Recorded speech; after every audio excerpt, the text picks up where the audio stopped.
have a lovely co-host, Justin Tucker. And Justin, I've never been referred to as the lovely co-host, but I'll take it today. My name is Justin Tucker. I'm the Vice President of Sales, Marketing, and Technology for WFG and West. And I think I'm going to let her be the lovely host today, and I'll just run color commentary for her. Thank you. This is going to be a really interactive day. So what I would like you to do is we're going to have some, extremely expert panelists up here to talk about their different topics. We're going to give them some conversation time. But keep in mind that if you have a comment or a question that you would like to step up to the mic to a little bit later in the session, feel free to take those questions and we'll do our best to get as many answered as possible. Could be a comment, could be a question. So. Yeah, I feel very fortunate that we have some amazing speakers, but we also have some very talented people in our audience. So please, guys, speak up. Absolutely. If you have a question, if you have a thought, if you have something to add, we want to know it. Please speak up. Very good. All right, you guys ready to get started? Yeah. All right, I'm going to step up stage. I have a question. No. Yeah. Security. Oh my God. Sit down. So our first session today is going to be Facebook for the win. And this is about Facebook ads and marketing. And this is still kind of a new technique and a new marketing strategy for many agents and many brokers. There is a little bit of a learning curve that goes into using things like the Power Editor, creating a strategy around your marketing. So it still doesn't have a really heavy adoption in the industry yet, but there's one thing that we do know. If you are not doing Facebook ads and marketing with your real estate business, you're missing out on an amazing targeted lead generation system for your business. So our speakers today are actively doing amazing things with real estate and Facebook ads and marketing. So we're going to get some of their tips and some of their takeaways, and hopefully you'll glean a lot of things from this, but we want your involvement as well. So Nick Baldwin is a listing specialist with the Dream Team with Keller Williams. He also runs the Lab Coat Agents Facebook group, which just recently, probably in the past 24 hours, reached the 20,000 member mark. It's a very active real estate group. Specific to real estate. We have Christina Etheridge, who is a 21-year veteran in the real estate industry, over 3,000 closed transactions, and she also is the founder of leadsandleverage.com, which is a specific company that trains agents and brokers on how to use Facebook as a lead generation strategy. Then we also have Noah Jarash with Likeable Media. He's a media planner, so he does Facebook for actual clients to actually help them to understand how to use Facebook to build their brand. Correct? Yes. Okay, so let's just go ahead and get started. I wanted to start with Nick because Nick, right off the get-go, you are running a very successful with the listing. The Baldwin Dream Team lead generation, specifically seller and a lot of buyer ads too, but we did 50 transactions last year. What we try to focus on with our buyer and seller ads is offering something in return to the customer. So we're not just saying, hey, check out this open house, or hey, check out our new listing. We're saying, hey, here's our new listing, and if you'd like to receive, a list of homes in 500K or less in Montclair, which is a sweet spot, right? Sign up for our mailing list or something along those lines. So we're offering value, and whenever we run ads that give something back as opposed to just kind of like showing off what we're doing, we receive a lot more engagement and capture a lot more information. So it's about giving something to the consumer, making it about them, not so much yourself. Well, and Christina, so you've actually, sort of seen how agents struggle a little bit on how to understand their strategy. And one thing that we had talked about was sometimes agents are asking the wrong things about how to create the strategy. So give us a little bit of an idea about some of the wrong things to do with a Facebook ad strategy. Well, actually, it's more about asking the wrong questions. Yeah. You get a lot of agents that are, what's the perfect ad to run? How much should my budget be? And those are all great questions, but it really needs to start with, who's my consumer? And no, it's not just buyers and sellers, it's who's your specific avatar. Like he referenced a certain price point in a certain town. That is the seller or the buyer that he's going for in that ad. So you need to narrow it down. Who is the person that this ad needs to reach? Not just in targeting, but in verbiage. I mean, there are sources out there that provide the data, the listings, the home values. So what other problems does the consumer have that's not being answered? And that's where you get into providing that for them to get them to come into your funnel, into your database. Right. So Noah, we talked also too, and along the lines of having that strategy. It's not just about having a Facebook strategy, but it's also making sure that that works with your specific marketing strategy. So I'm sure you talk with clients a lot about how does this fit into your overall marketing strategy? Maybe you can touch on that just a little bit. Yeah, that's exactly it. You want your ads to really kind of be, fitting in with everything else you're doing. And Facebook provides such a unique opportunity to do that.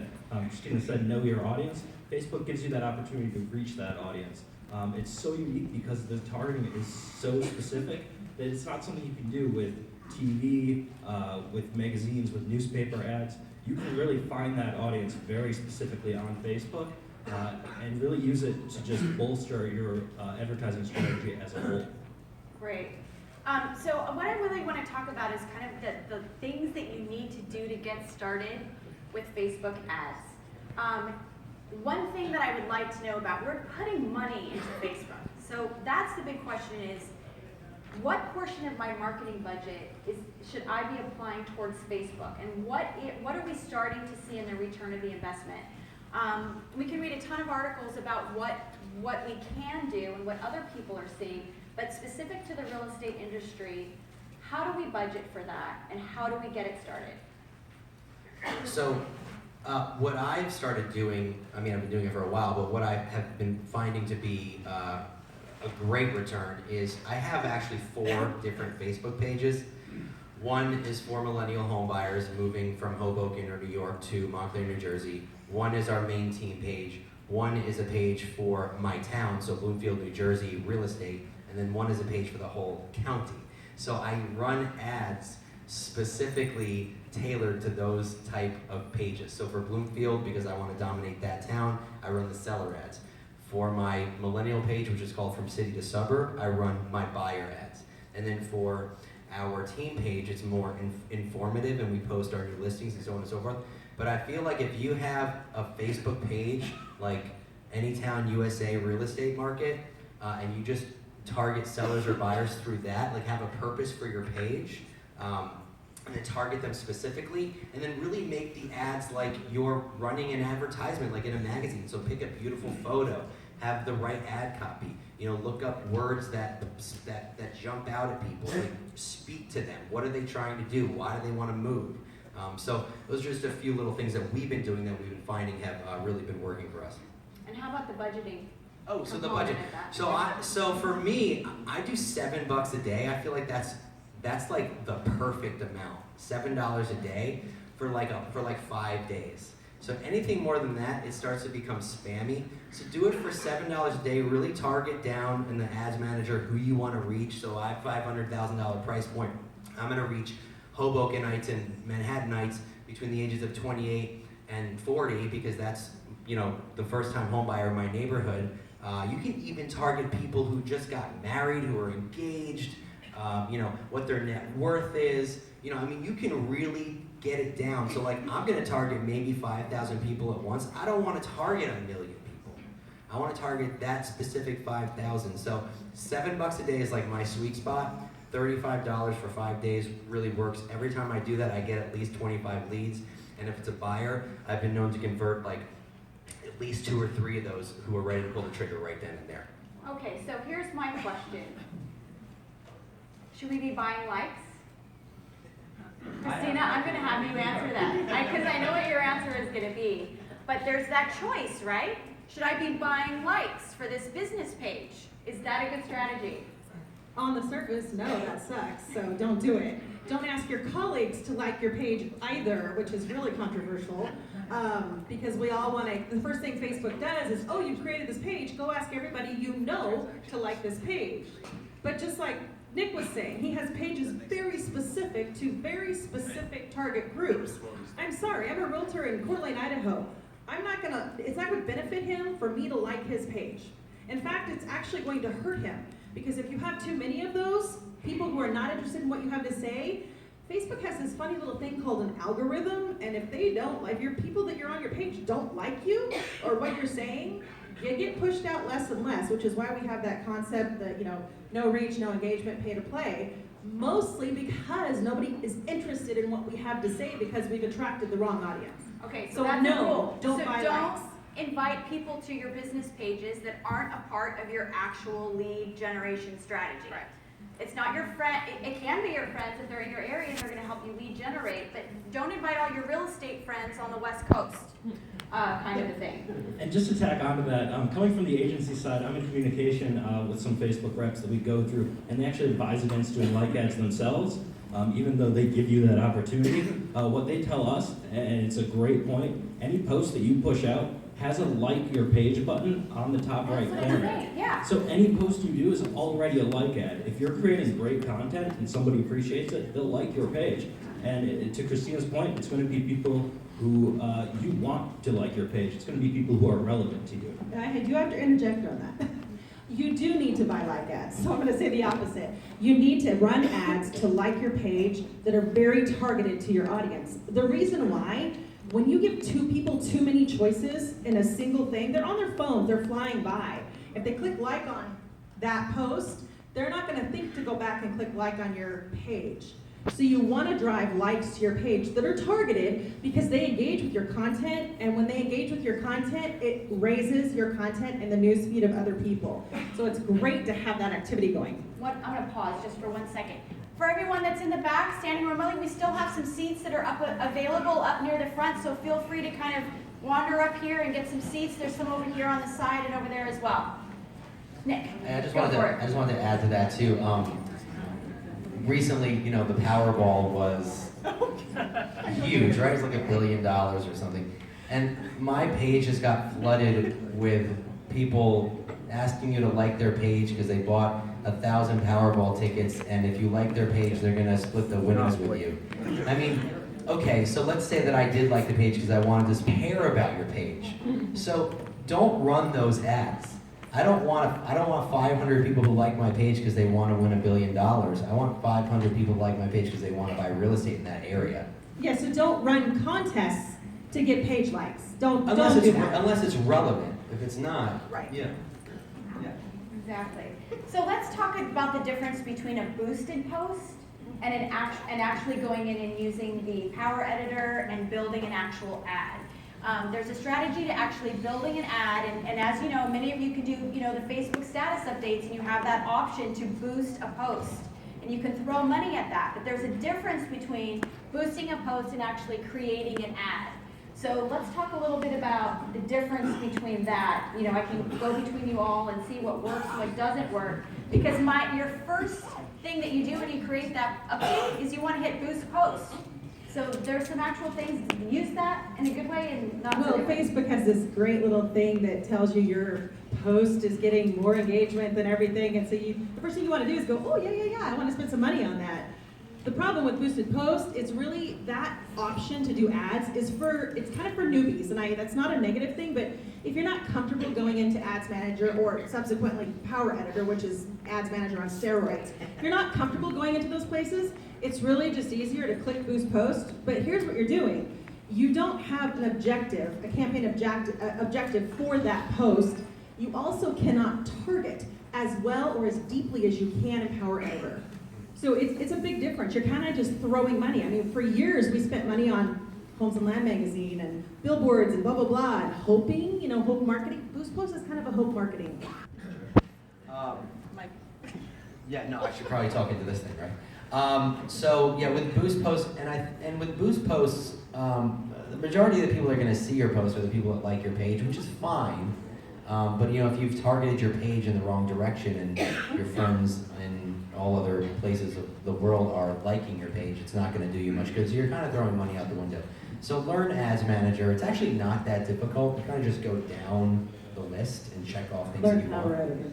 And Power Editor as well. That's a little bit harder, but for like the everyman, Ads Manager is definitely the way to go. And your dollar will go a lot further. Like, like 40 cents a lead, or something along those lines, and that 40 cents could turn into $15,000 depending on your price point. Well, and Hold on one second, right? We'll give you extra time in this segment, but could you do the please raise your hand if you got some seats around you, because we have a lot of people in the back. Please come forward and sit down. Please come take some seats as more people filing in. We will add some extra time to this panel because you guys are obviously intrigued and are eating this up. So, but I want to get everybody seated. Raise your hands, scoot down if you don't mind. Be buddies. This is connect with somebody. Rub elbows, rub shoulders. Rub elbows, suck on You the- might meet a new friend, a new boyfriend, girlfriend. Yeah. Come on down, I got plenty more seats. Come on down from the back, please. If you're in the back, you're gonna stand up and talk. You're not gonna get the content, so come on down.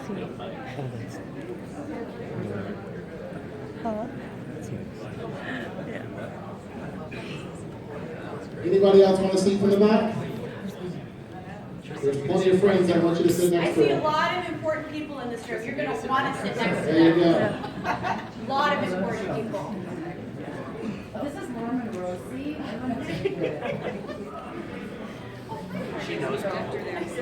Few more? Seats over here, we got seats in this aisle over here. This lady over here is sitting all by herself. She wants a friend to sit next to her. We have Morgan in the back.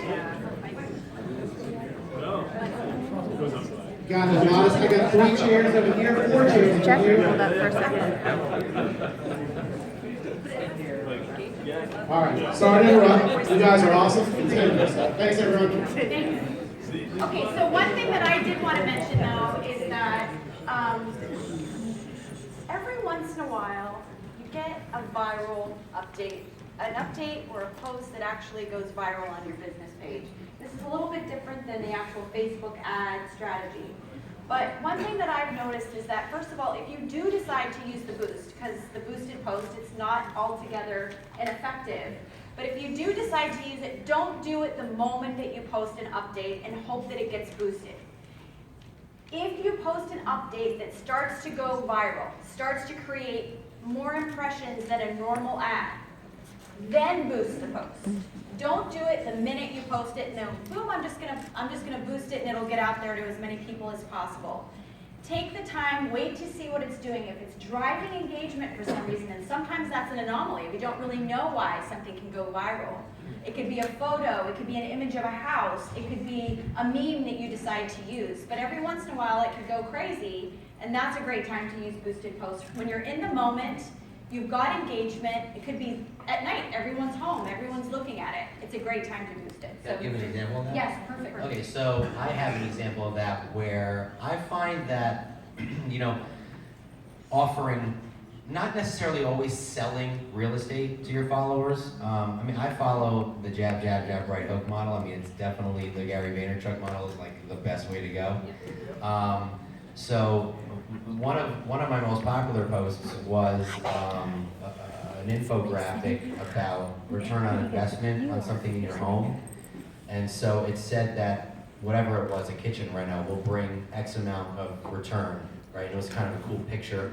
And I noticed that it started getting organic likes. So I boosted it as a home valuation ad. And then I started to get leads from it, seller leads. And that's the type of thing that Laura's talking about. So offer up some information and it's gonna catch on and then turn it into an ad to generate leads from it. And don't just do it once. Take that Keep exact doing it, same yeah. one and do it 3 months from now. And then do it that exact same one. Don't create a new one. Use the same one that had all that engagement, because then when it gets pushed out again in 3 months, it's gonna go crazy even more because people, it builds on itself. But the ad that you run for something like that, so if it was a home renovation, the seller ad would then say, it wouldn't be a direct, how much is your home worth? It's like, how much would your home worth be with how much would your home worth be with a new kitchen type of thing? Find out now, and then I would contact them, obviously. That's kind of the way to go with that.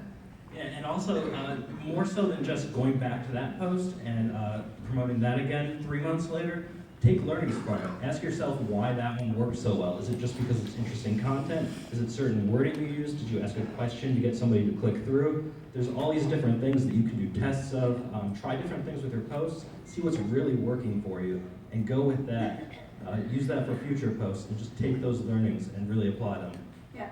Well, and one question I had is so what should the ratio of organic content be to actual ads? Because we're always wondering what to put out on our pages, and not only that, what should we be using as actual advertising, and what should we be using as natural organic engagement pieces?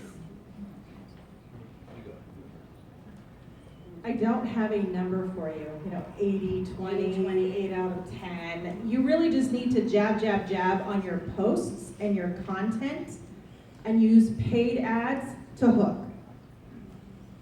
So, yeah, there's not a real ratio.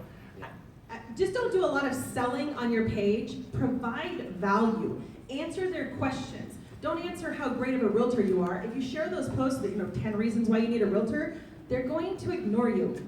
But if you share a post on, hey, if you're gonna have a home showing, get your butt out of the house so it can actually be sold. So, we all know as agents that sellers tend to kill the sale because they think they're the world's greatest salesman for their house. Stuff like that they don't realize is a problem. Answer those questions in your posts and then run the ads for the home values and the search homes and things like that under ads. So one question that I've seen, I love seeing the variety of media that Facebook is now allowing us to use for actual advertising. So it's not just limited to updates. We've got the 3 image carousel ads. We also have video ads. And so we have different ways of utilizing and sort of shifting around, different ways of capturing our audience. So what are some ways that, I was just reading the other day that the carousel ads are actually driving more engagement and traffic because people can scroll through them and actually see. So my question is, if you're using a carousel ad, should it all be on the same topic, the same type of driving to the same place? Or should each one of those things be focused on a different type of strategy, lead generation So I feel if you're doing a carousel ad, don't do buyer and seller ads together. No. Okay. Yeah. Do one focus, but make the pictures make sense. Tell a story, and then underneath in the caption, continue on with that story relating to that picture. Something cool that we just found out about last night in our Lab Code Agents group is that Facebook's now going to be putting. They've been trying it in India, I feel like. Now they're going to allow you to actually have ads that move like animation, right? It's called Canvas, right? Yeah. So that's going to take it to a whole other level. Like you click it, it does this cool little animated video, and so those type of ads are really interactive. So I think the carousel ads are really important because they make the person keep playing. I think with that's that. a hook ad. I Yeah, really so- think if you can do that well, Yeah, like that's if a you're gonna great do a way new to home- strike engagement. Yeah, if you're gonna do a new home buyer ad, maybe the first one will be, the couple looking through the iPad for a new house, and then they find the house, and then they buy the house type of thing, and then find your house here type of thing. So make it a story. Don't use, like he's saying, use different pictures, tell a story. Don't use the same verbiage underneath each picture. They're not incentivized to scroll through the pictures and ultimately click. So tell the story in the words too. And another great thing I found that's really successful with carousel ads is if you have a blog or anything like that, these carousel ads, each image is a separate link. You post your best blogs, the ones that you really, really loved writing, the ones that have been getting a lot of traffic, put them in there. Facebook will auto-optimize the order of them based on the person that it's served to. And it's great at driving traffic to your page. And it's this really kind of warming people up for leads. You're not trying to convert them right away. You're trying to inform them and kind of get them to know you first. And it really works so, so well. And when you're doing that, make sure you are pixeling that traffic that's going to those pages so you can run. What does that mean? Well, we all know about cookies. It's basically a cookie. Not exactly the same, but when you go to a website from Facebook, if the advertiser knows what they're doing, they put a code on their website so that they don't know who you are, but Facebook does, and Facebook puts them into an audience that they've created so that they can run ads to that audience. So when you're running, targeting traffic going to your blog, you want to do that so you can run ads to that traffic because you thawed them out. They've come to you because you've given them something, so now give them something else. Jab, jab, jab, right hook. That's the goal. And even better, after you build that audience, Facebook gives you this tool called Audience Insights, where you put that audience in, and it tells you exactly who's visiting your page. Demographic info, purchase info, behavioral info, really who they are. You probably have an idea already kind of who your audience is, but this is so useful in really defining. And you can save those audiences, right? So these are actually like small databases of the targeted people that you are actually targeting that you can save, and then later at another date create another ad that goes back to the same people. So that's another great thing that, I just wanted to add something. yeah, go ahead. Did you guys know that you can target people who are likely to move? And you can target people who have lived in their house for 6 years or more? So when you put those two together, the reason why Facebook thinks you're likely to move is because when you have your Facebook page open and you're looking at other websites like Zillow or Realtor.com, it knows that you're looking at houses. So that's how it kind of puts that together. And if you've liked those pages on Facebook too. So lived in their house for 6 years or more and likely to move, those two are like a power combo. Okay, so we have about less than 10 minutes left, and I want to make sure we get some Q&A going. But before we do that, I want to talk about the difference between desktop ads and mobile ads. What are you seeing is more important to get out in the feed? Are you looking at your insights and checking the analytics to see which works better, mobile, desktop?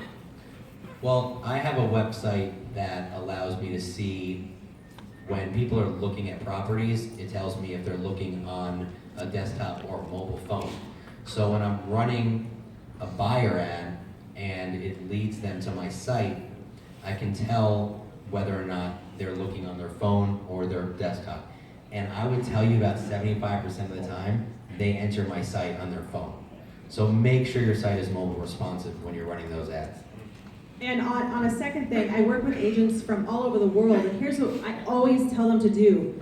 Test both in separate ad sets.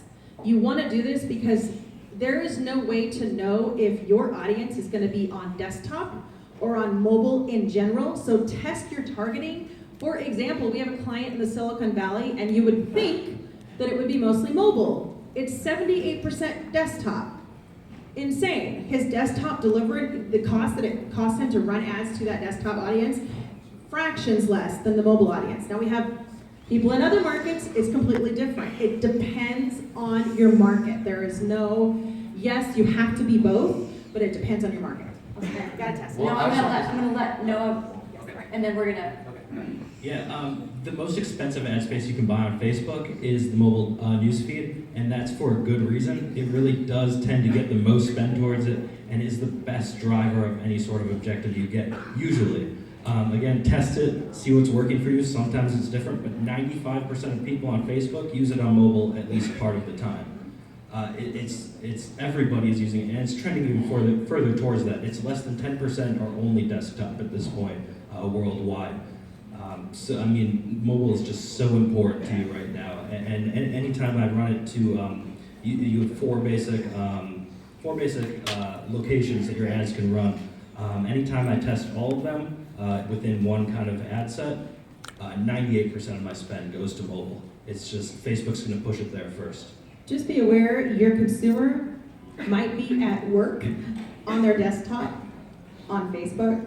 So even though they have mobile in their hand in the off hours, you need to be aware that during the on hours, they might not.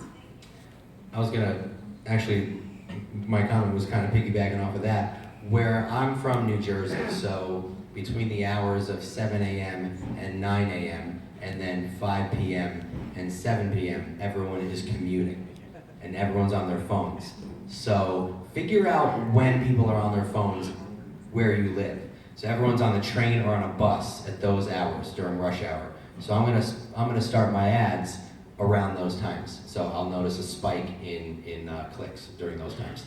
And you can actually set your ads to run at certain times of the day. If you only want them to run from 9 a.m. to 12 p.m., you can have your ads do that. That's something we've definitely tested in the past within our company. Again, I mean, we're telling you to test a lot of things, but that's so important. Try different time sets. I do 3-hour blocks over the course of the day and see which times that your customers, the people you want to reach, are online. Okay, so let's just do a really quick getting started guide, really quick. What are the 3 things that I need to do to get started with the ads manager, and the Power Editor? Well, I always advocate using Power Editor, guys. I use Ads Manager to look at my analytics, but Power Editor is where the power is. It's steroids. You need to have Chrome. It's a Chrome plugin created by Facebook. You need to have Chrome. You need to have an idea of your audience. Aside from Power Editor, know who your audience is, and I mean an individual person. Think individual here. It's a home seller, and they live in whatever zip code, and they're in this price range. And then write your ad accordingly. Get a picture that will appeal to them, a verbiage that will appeal to them, and go from there. That's a lot. Great. And Ads Manager is found on that left-hand menu right underneath your profile links, and you'll find Ads Manager, and it's right in there. Usually take a credit card, you can put it in, and that will pull your ad spend directly from there just to get you started. And don't be afraid of it. There is a slight learning curve, but just dive in. Seth Godin said yesterday, don't be afraid that technology is going to replace you. Use that technology. Drop the fear. Get involved, or you're missing out on a major opportunity. I want to take some questions and answers. Go ahead. There is a mic right back behind you. Go ahead and step up, and we'll take a few questions. You mentioned 40-cent leads. I have the authorization to write you a $500,000 check if you can give me 40-cent leads. Well, you can do that. Clicks? You can do that with if you target the right ads down to the right demographic. You can definitely do that. So on your campaigns, we own a marketing agency in Portland, Oregon, and we've been doing the clicks and the impressions and all that stuff. What is what is generally your cost per click?